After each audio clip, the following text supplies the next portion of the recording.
we're actually going to talk about centipedes today in Cryptic Corner. So let's get right into that. So Cryptic Corner, we're talking about giant centipedes. The New World was not that was really unique for its centipedes. They had centipedes in Europe. They had centipedes in Africa and Asia. But the centipedes that they found in the New World were something else. They were a lot bigger and more aggressive than what we were generally used to. Now, case can be made for the species that Big Red is. Scolopendra suspenice, that is kind of the Pacific, the Asian Pacific and Indian Ocean area. The giant centipedes live in those tropics, and they are aggressive. But that was as far away and bizarre to the Europeans as anything in the New World. So I'm just going to kind of lump those in together. Hope you understand, because when they got to the New World, in South America, they discovered the Amazonian giant. I mean, and it wasn't just the centipedes. There were the arthropods in this New World were like freaking fantastic and monstrous and gorgeous and abundant. And it's hard to say that how these people would have felt discovering these organisms, but we do know from their reports and from their art how they interacted with them. We had, because it wasn't, again, not just centipedes. We had bird eater spiders that were made famous at this time. Because you're talking about like late the Victorian era, essentially. Yeah, let's just call it the Victorian era, because this was mostly British explorers. There were some other explorers too, of course. I don't want to discount their contribution to understanding this stuff, but the reports that pass down to us through our literature and stuff are mostly from explorers in the UK. Now, to them, things like the bird eater was an amazing discovery, and it was basically monsters made real. And we had also butterflies the size of hawks, and then of course our star of the day, the Amazonian giant centipede. Well, Scolopendra the star of the day, because we're not going to stay in the Amazon, but the Scolopendra gigantea is the formal name. It has a lot of and that's what we're looking at right here on the screen. That's this long boy right here. Big Red was not this species. Big Red was about 10 inches from head to into the terminal legs. Scolopendra gigantea regularly exceeds 13 inches. I'm sorry to my UK friends, I'm going to measure these in inches, but we're talking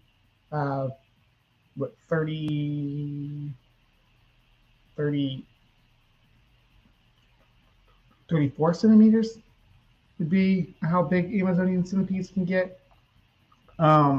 Big Red was about 25 centimeters. So a long arthropod, and again, quite aggressive. Now, the Amazonian ones, it can exceed that, but there's a subspecies, or some people say that there's its own species. I'm not sure where I stand on that. But it's Scolopendra galapagonensis, excuse me, Scolopendra galapagonensis, which is the giant Galapagos centipede. Let me pull up a picture of that one too.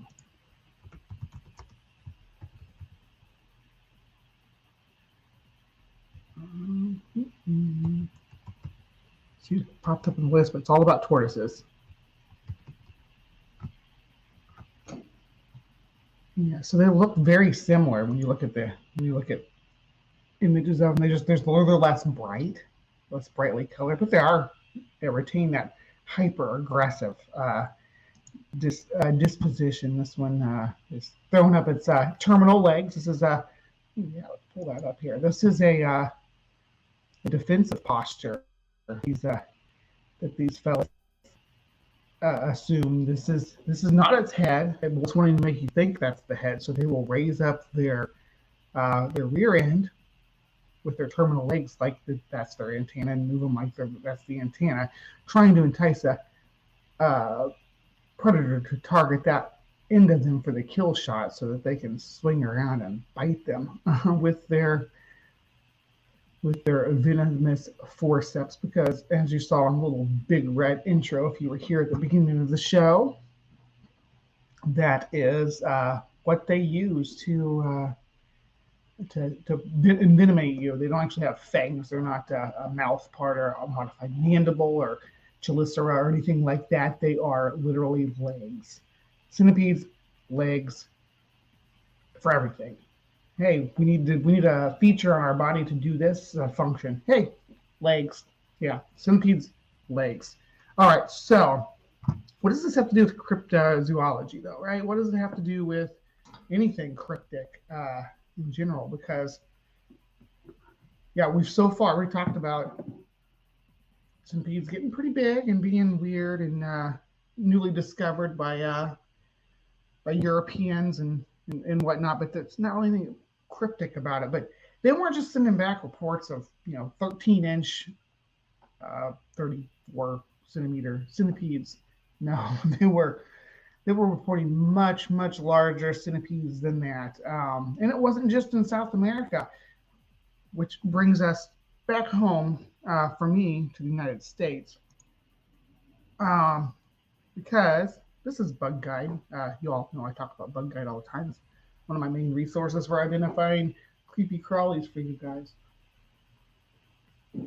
But Bug Guide had a reference to a deadly centipede. And we'll get to that in just a moment. But the Ozarks. Let's talk about the Arkansas and Missouri and a little bit of Oklahoma. There's a mountain range. There's actually two mountain ranges there. There's one of them's called the Blue Ridge Mountains, but together they make up the Ozark Mountains or the Ozark Highlands, depending on how you want to define it, because there's not really much there that could be called mountains. But unlike the Appalachia chain, which is down to just like green hills and stuff, or green mountains that don't, the mountain itself doesn't peak above the tree line. And in the Ozarks, it's a little different because of the way that the plateau is. That this is actually the remnants of the base of the mountains, but more like the remnants of the bones of the mountains sticking right up. So they're not green covered. Well, some of them are, but the plateau itself, once you get out there, there's not a lot of green keeping it in check. It's got a lot of bones of the earth, if you will, sticking up. It's got a lot of old rock. There are, I believe, Phanerozoic stones, boulders in the area. Elephant Rock has Phanerozoic, so it's really old rocks, and it's like the rest of that region from Iowa down through Arkansas. These highlands these areas are littered with caves, mostly limestone caves. But in these caves, there's a species of centipede we call Scolopendros heros, which is the United States is the biggest centipede that we have. Actually, I think that might be challenged by by a species that's down on the tip of Florida. That's like a Caribbean species. So, but I do believe Heros is the biggest. I'll have to, if I'm wrong about that, I'll correct myself in the description or whatever down below. Anyway, so moving on. Let us get into the topic of the day. So, the common name for Scolopendros heros is actually the most common name. The most common name is the giant desert centipede or giant red-headed centipede.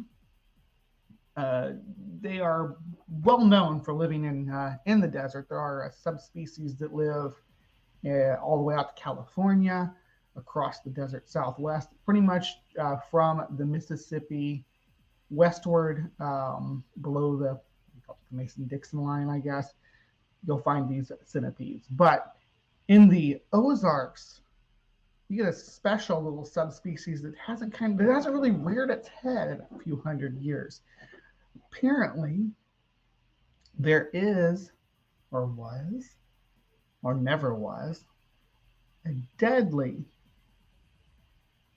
giant centipede that are subspecies, what I would assume is a subspecies of Scolopendros heros,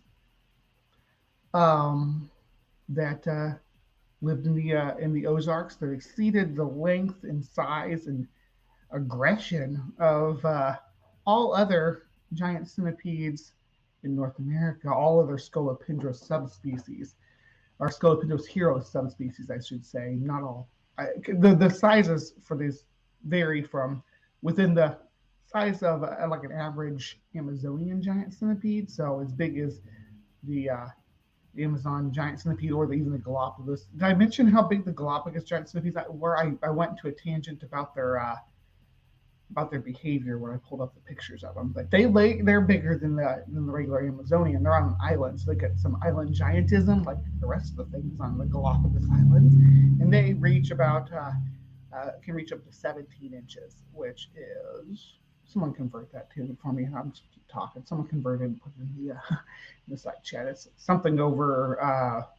It'd be over 40 centimeters, but I'm not sure exactly where. I'm not going to do the math right now. Oh, anyway, so this is my favorite cryptid. It's weird because they're not huge. They're generally, I mean, yeah, there are some reports of them being a couple of feet long, but for the most part, they're just bigger than average. They're just large. They're within the normal range of giant centipedes, but they're not in the normal range of the giant centipede species that are alleged to live in the area, that are known and documented to live in the area. We have all these early on reports of them, and even a preserved specimen. So I'm going to read just a couple of little tidbits about it. There was one incident that's been recorded, and this guy, Silas Claiborne Turnbow, kind of a historian of the area, wrote just a section here on there's a brief stories about centipedes is what it's called. So I'm going to read this off to you. I'm drinking my coffee to clear my froggy throat this morning. Oh my gosh, I meant to put my spider earrings on and totally forgot.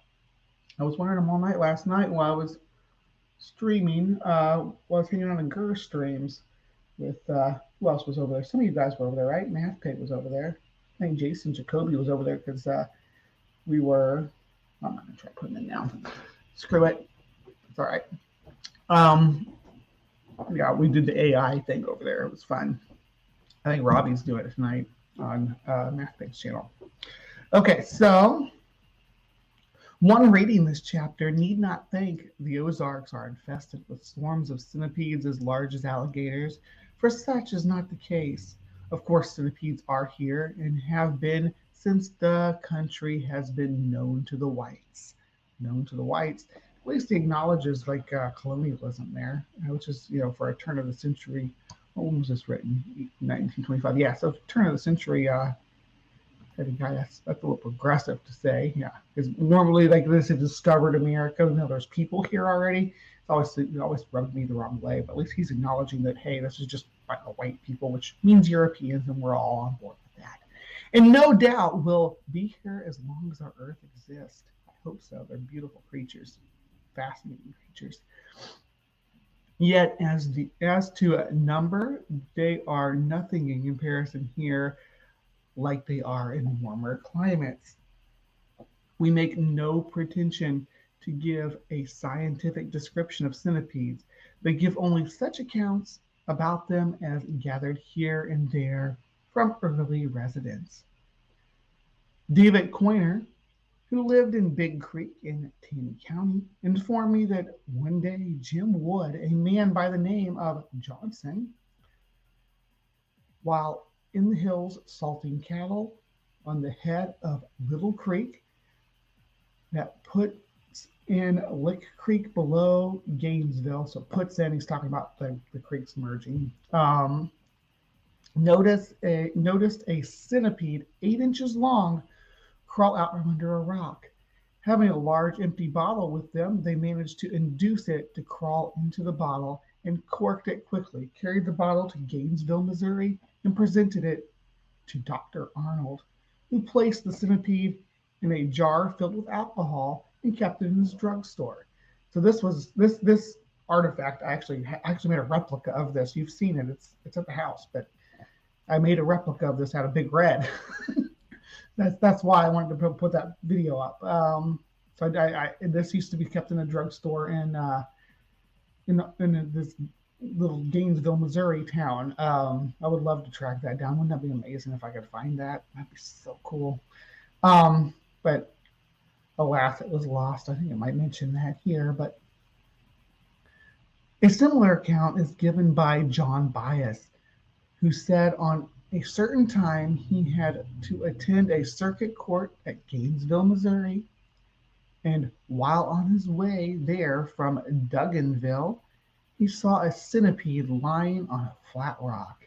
He had an empty pint bottle with him, and he wanted to capture the centipede alive and take it to Gainesville, where he supposed he could sell it for something to help defray his expense.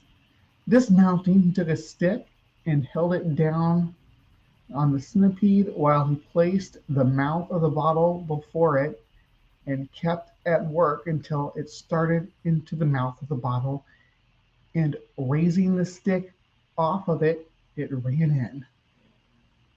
After corking the bottle, said John, I put the bottle in the side pocket of my coat and rode on to Gainesville.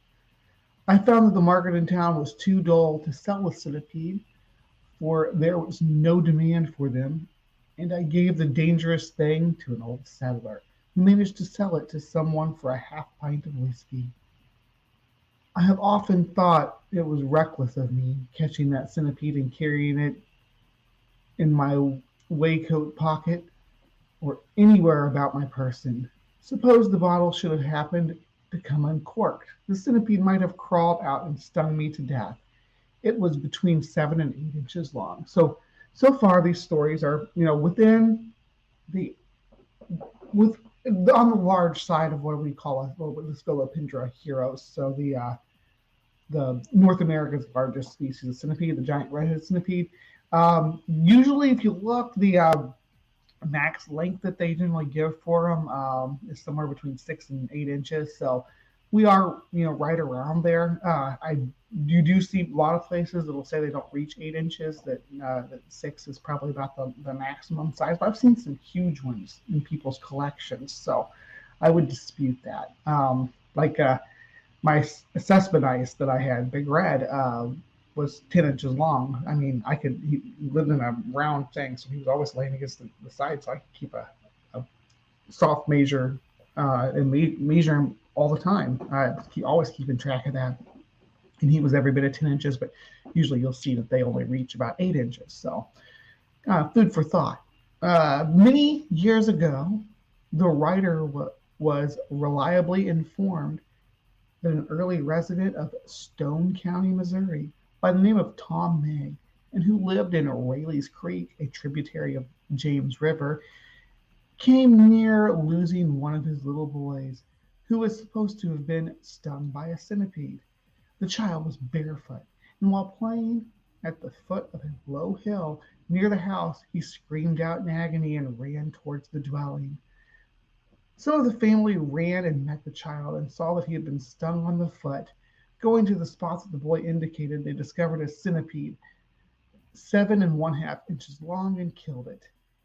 It is said the child lay a year before he recovered. All the flesh surrounding the room slid off. When the sore healed, the child remained a cripple. And I've heard stories like that about centipede bites too. I think you can have a bad necrotic reaction to a lot of venoms. Some people can have fatal allergic reactions to venoms. It's not out of the question. Be careful with any arthropod, any venomous animal in general, because you don't know how your body's going to react to that venom. You don't. A bee sting can kill somebody. A bee sting can cripple you. Um, that's not out of the question. So be careful. Don't send your kids out into the wild with barefoot. But this isn't, again, 1800s, so I'm not going to fault them. Then the kid probably didn't even have any shoes. Rural Arkansas has always been sort of a I don't know, hot spot for poor people to try to eke out a living. During this time frame, I think this was back when they started discovering diamonds in Arkansas. So a lot of poor folk were moving from the city out into the rough and wild land of Arkansas, to see if they couldn't earn their fortune. Okay, so Mr. G.W. Thurman tells about himself and Moses Lathorpe dissecting a centipede on Sunday in 1859. They were in a glade on top of the river bluff on the north side of the river, 3 miles below Forsyth. So I don't know if you all know what bluffs are, because it's a terminology we use here. I don't know if they use it universally, but it's like the stony hills on either side of a river. Those are bluffs. So they're kind of like highlands. Okay, the centipede was 8 inches long, and after killing it, said Mr. Thurman, we proceeded to take a piece for the sake of curiosity and examine its stingers. It was a rough dissection, for the instruments used were sticks and sharp stones. Yeah, that's going to be a rough dissection. We had no microscope, but our eyes were good, and we were able to distinguish all of its parts. I did not suppose our examination is of much importance to the scientific world, yet we learned something for ourselves. Its pincers or teeth resemble hook-like forms or tongs, and were of a dark brown color. Evidently, there was a stinger in each leg. Now that is a claim that we'll see reemerging as we look through these cases, but that the walking legs, behind the forceptual, the front legs that are modified into the stingers, that the other legs can envenomate you as well. Let's see, where was I? Each pointer contained a large stinger. The middle one was the largest, and the stinger was flat-shaped, resembling a disc knife, and about 1/6 of an inch in length. This was my first and only dissection of a centipede, and I don't want any more of it for my part. Okay, so I think that I don't know for sure what they're talking about with the disc knife part. There should be, with centipedes, there should be just the 2 forceptuals and then the mouth parts underneath. So I wondered if maybe it was the mouth parts that they're referring to, but I don't know if I described them as disc knife-like. Anyway, let me pop back out and check with the live chat, make sure everybody's still with me.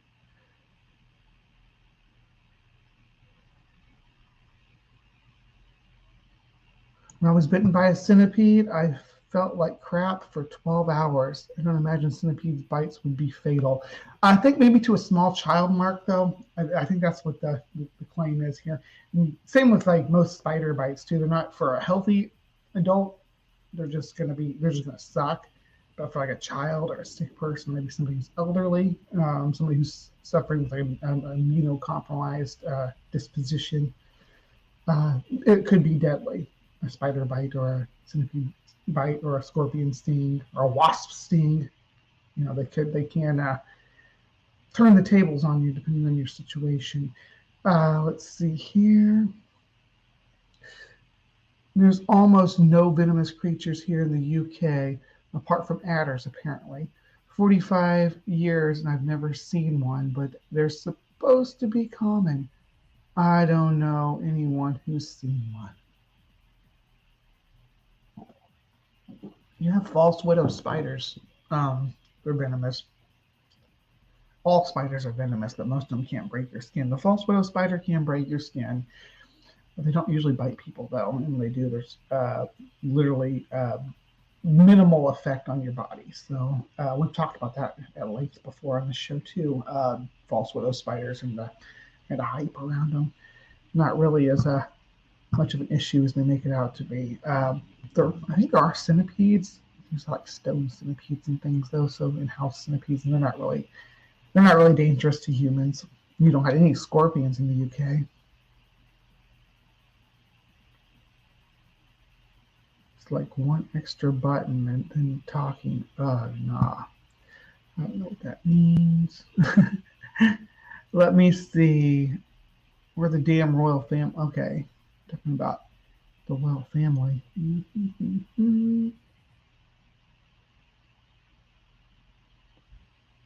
All right. Anyway, let's get back to the reports here from Arkansas and Missouri. Most of these have been from Missouri so far, which is the state that I grew up in. Maybe partially responsible for this being my favorite cryptid of all time.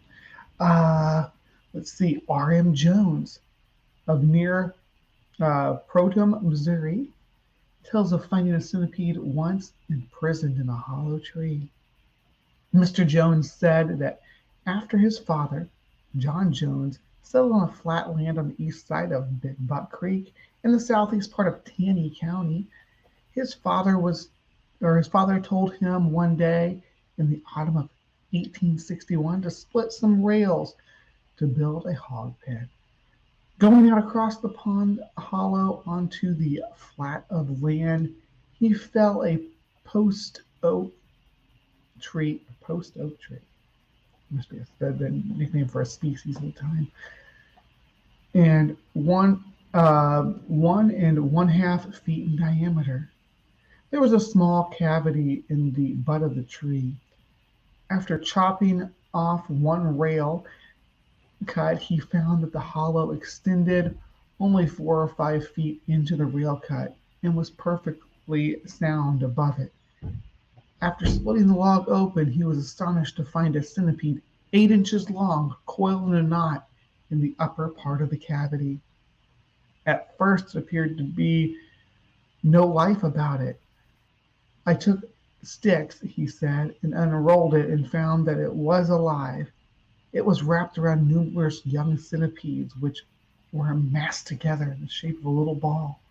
The old centipede was almost white in color. After a thorough examination of the stump and the ground around it, I found no place where the centipede could have crawled in. Neither in the log was there any place where it could enter. How it got there, I'm not able to explain, and how long it had been an inhabitant, there's another mystery to me. So, centipedes do that. That's how they breed. Or how they brood. They wrap themselves around their little babies. They're good mothers. They take good care of their babies until they're ready to scuttle out of the log or whatever kind of hideout they're living in. Now, as far as how it got in and out, centipedes are like cockroaches that they can squeeze into like any crack. They're like cockroaches, but better. They are so much better at squeezing into cracks than cockroaches are, because they're laterally compressed. That's one of the things that you will see a difference between millipedes and centipedes when anybody's describing them. Is for the most part, centipedes are laterally compressed while millipedes maintain a sort of tube-like shape. Now, we might not even be able to detect the narrow little slots that giant centipede is worming its way through to get inside of this log to be safe to brood its babies, but that doesn't mean it's not there. I mean, obviously something had to have been there to allow the centipede to lay its eggs and hatch its eggs and have the babies, because it would have to have bred recently. It couldn't have been stuck in there for years or whatever the implication is here. I don't see that as a reliable assessment of the situation. I think that something might have been overlooked. that there may have been a crack or chip or hole or uh, layered little weaving pathway down into the side of that tree that our friend did not manage to spot. Mr. Jones also related that one day himself and the writer's brother, James D. Turnbow, this is the guy writing the story here, this is his brother involved, who is dead now, were together at the foot of the bluff near a spring on the north side of the river just above Bradley's Ferry. The spring wrung out of the slough bank. Jim was a lad of a boy and had gone with Jones squirrel hunting. They had become separated a short distance when Jones heard Jim call out that something is trying to catch him. Jones, thinking it was a panther or catamount, which in North America would be the same thing. There's no difference between a catamount and a panther. They're both puma con colors. Ran to him and was much surprised to see an enormous centipede pursuing the boy. When Jones reached the spot, the centipede stopped and bowed its body up, preparatory to jumping. And while it was in this position, Jones shot it. He said it was 12 inches long and 1 inch wide. Now we're getting into some monster sizes here. Yes, it's going to be a giant centipede. Where was I? Yeah, 12 inches long. That's 30 centimeters. Talking of centipedes of an unusual size, C.W. Wilkes Griffin, who lived on Mountain Creek in the northeast corner of Marion County, Arkansas, related to me that on a certain occasion, he and Woodrow Owen were together on Mountain Creek and saw a large centipede run into a hollow stump. Not knowing how else to route it out with safety to ourselves, we set the stump on fire, said Mr. Griffin, and compelled the centipede to run out at another hole in the stump, and we killed it. It measured 12 inches in length, so that's another foot long, alleged Scolopendra that undocumented, almost twice as long as what the species should actually be measured at. Again, we're going off local people's reports here, but it's peculiar that it's all around this one little hot spot in Arkansas where they're being reported at these sizes. We don't see these sizes being reported anywhere else. Just is peculiar in and of itself. So I like to pretend that there is a subspecies of Scolopendra somewhere in the rocky caves and crevices beneath the Ozark Mountains that does exceed the average size that we just it's either gone extinct in recent years or has reclused itself back into the depths due to these people setting stumps on fire and shooting it whenever it rears its little head.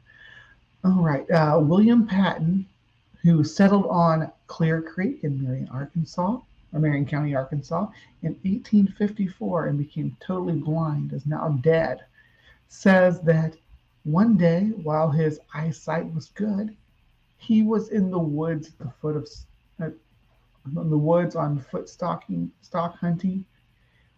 I don't know what that means. When about 1.5 miles west of where the village of Powell now is, he noticed something a short distance from him crawl into a hollow tree at the ground.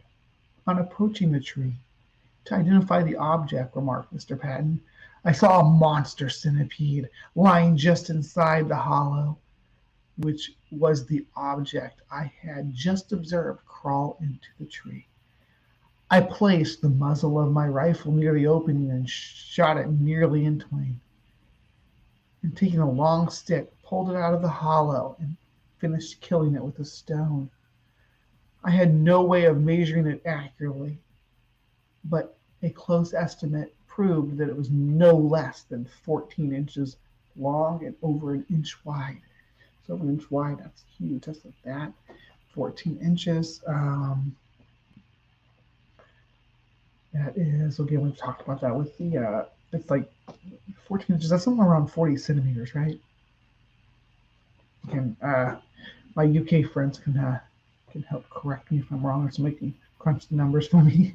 Lazy. The biggest centipede found in the Ozark that I have a record of was captured alive by Bent Music on Ginny Creek in Marion County in 1860.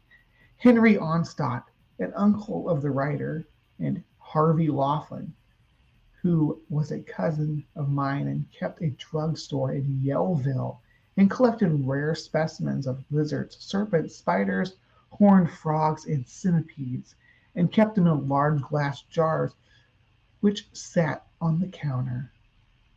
The jar was full of alcohol, and the collection was put in the jars for preservation as they were brought in. Amongst the collection was the monster centipede mentioned above. It was such an unusual size that it made on almost shut. Oh, I guess that's supposed to be made one almost shudder to look at it.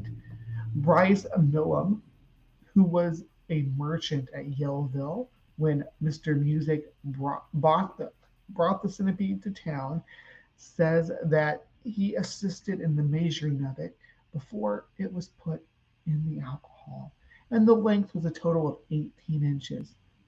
It attracted a great deal of attention and was the largest centipede the writer ever saw. The jar with its content was either destroyed or carried off during the heat of the war. I'm talking about the Civil War. Henry Onstott died in Yellville and is buried in the old cemetery 1/2 a mile west of town. So that is the giant centipede accounts of Mr. Turnbow here, and we have centipedes of larger than average size, centipedes of twice the average size, and we culminate with an 18-inch centipede, which is 4 times as long as any known specimen of Scolopendra heros. So if this specimen from Marion County, Arkansas, Yellville existed, it would have been the largest specimen of Scolopendra heros ever known.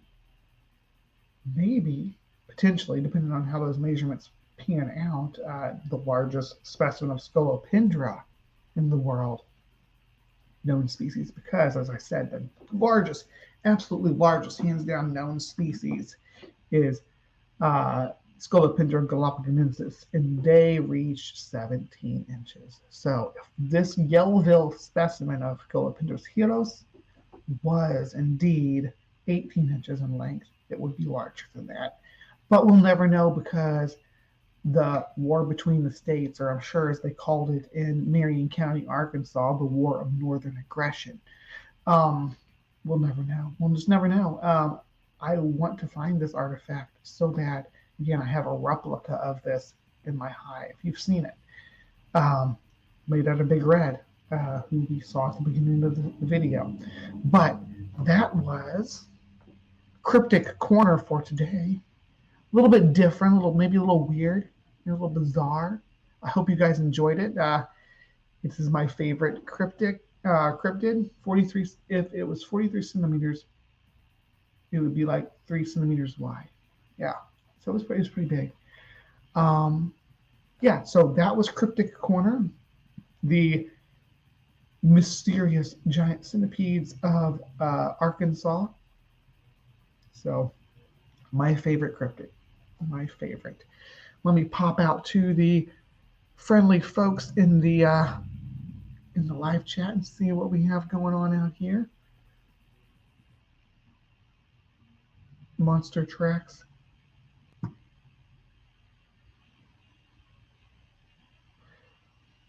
I was wish there were a giant ant lion. That'd be amazing. Be like a sarlacc, right? Something that catches, maybe even catches like lizards and mice and stuff like that. Digging deep, deep trenches.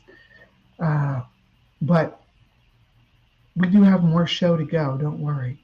This is not the end of the show. It's just the end of Cryptic Corner. I just wanted to make sure I answer any questions about the centipedes.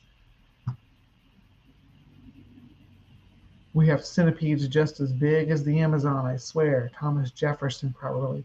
Yeah, that's what he was like about the megafauna of North America. He's like, we have giant mammoths and stuff. So yeah, wow. He thought that Jefferson thought mammoths were still alive in the West, somewhere out there. Would have been cool if they were, of course.